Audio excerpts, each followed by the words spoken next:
Attention, all views and opinions expressed in this video and channel are for educational purposes only. All right, y'all, in part one, we exposed the hype. In part two, we showed who wins, who loses. And now it's time for the most important part of the entire series, because the one question isn't what just happened. The real question is, what happens next and who survives it? Today, I'm going to walk you through the next 12 to 24 months, step by step, not predictions and not politics, no bullshit, but these are patterns and incentives in reality. So if you own a smoke shop or a dispensary or an alternative retail or whatever the fuck you want to call it, this is kind of your roadmap episode, y'all. So let's do it.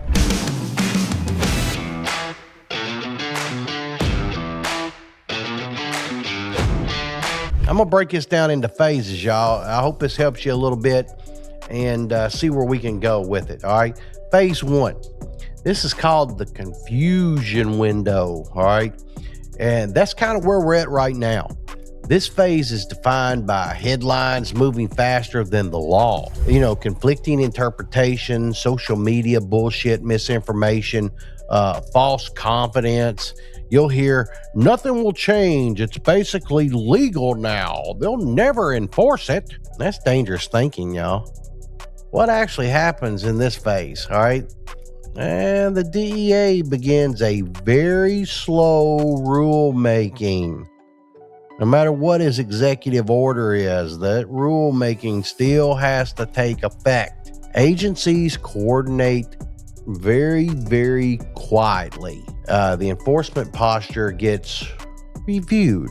Companies will reposition behind the scenes, and this is when bad operators will relax and smart operators will prepare. If you wait for clarity in this phase, you're already behind, way behind. All right, let's keep it up. Phase two, the quiet clampdown. That's what I like to call this. And this is the phase nobody headlines, but everybody feels it. And here's what starts to happen.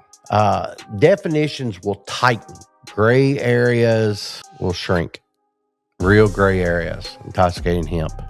It's going to shrink. The selective enforcement of these laws will return. Warning letters will be blazed out to you.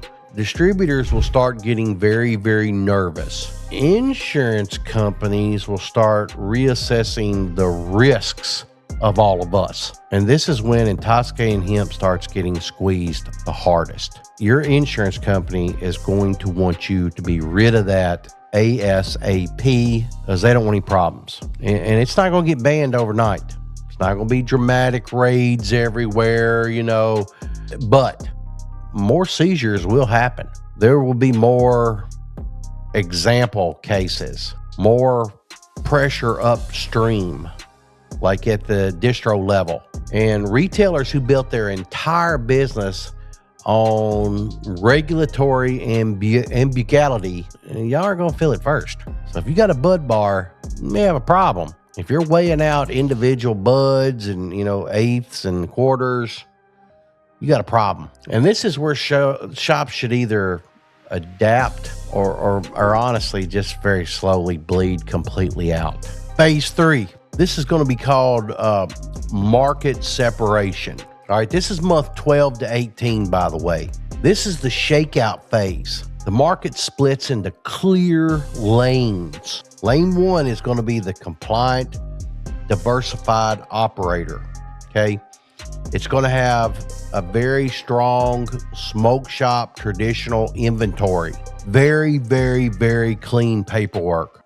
Multiple margin categories. Less reliance on intoxicants. These stores will stabilize. And then there's the lane two, the overexposed single category stores. The stuff that has the bud bars and just way too much intoxicating hemp stuff. Very close margins. Little to any compliance. Absolutely no pivot strategy.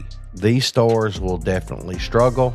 they'll either sell out or close altogether. And this is also when people like me start to acquire extra inventory from stores that are closing, because we're able to buy them up, wholesale their stuff off, make some extra money. Smaller brands will also disappear. Consolidation will accelerate, and this phase will reward the boring fundamentals over the hype. Now, phase 4, I'm going to call policy hardening. And this is going to be like 18 to 24 months. So as you see, this is not, it's the law today. This is when the rules stop being flexible. Not because of just one law, but because enforcement norms are starting to be set. At this point, regulators know how they'll treat hemp versus cannabis. Banks even know who they want to serve. Suppliers know what they're going to ship. Landlords know what they'll allow. And this is where people say, man, it sure feels different now. It's because it is. The Wild West phase is over. Now, what smart shop owners do in each phase? Let me make this very, very practical. Right now, in the next 90 days, reduce dependency on this intoxicating hemp. Expand your traditional and evergreen categories. Clean up inventory records. Please clean up your records. Tighten your employee training. Stop gambling on these bullshit, maybe legal SKUs. In the next 6 to 12 months, increase margins, not volume. Build bundles, not hype. Strengthen your vendor relationships. Get to know them pretty well, man. Know your persons. And prepare alternative revenue streams. Watch enforcement patterns. In the next 12 to 24 months, you've got to position for longevity. Be boring and profitable.